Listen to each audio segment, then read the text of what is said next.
With respect to workers is that there's always the opportunity to look at what's in it for me. What I find a lot of times is that we try to impose things on them, and what happens is when you try to do that imposition is we don't get the results that we want.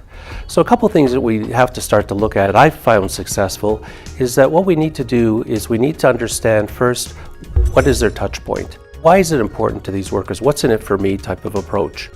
We've taken the other approach from a regulatory perspective and told them what we want from them, rather than why don't we go back and ask them what's important to them. So I found a lot of times in working with workers is that going out and having that conversation. So again, we have that open dialogue, we have that exchange that goes on, and what I have found is that usually the solution that they propose is actually better than what we were coming up with. That starts that whole process of engagement. It gets workers involved in the process, and also it starts to meet a lot of the requirements when their right to know, the right to participate. But what's really important is with health and safety is workers are people, and they're people that have wants and needs, and how do we get to meet those needs and those wants? One of the things to look at is, so how do we involve workers in the process? In a lot of workplaces, you're going to find that there's going to be some hesitation as to why it's important to them. But try to find out what those touch points are. And what you'll find in a group of workers is that there will be some individuals that are easy to engage, but the ones you really want to work with are the ones that are going to put up all the walls around it.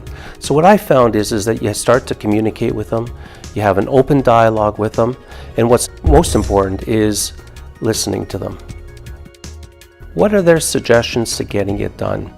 What I found is that we put in rules and policies and procedures and all these different things that never work. So why don't we go out and ask workers what would work in this situation? What happens then is that the success of that initiative that you're taking on becomes part of their dialogue. It becomes part of their initiative. I found that a lot of times it's one worker talking to a group of workers, saying and explaining what the reason and why it's important is getting you to the best solution that you want. To recap is that, working with people, working with workers, we need to start to engage them more. We need to communicate to them, but the biggest part is listen. Because what's going to happen is they're going to give you a solution that you never thought was possible and get the results that you need. Do you have a health and safety question?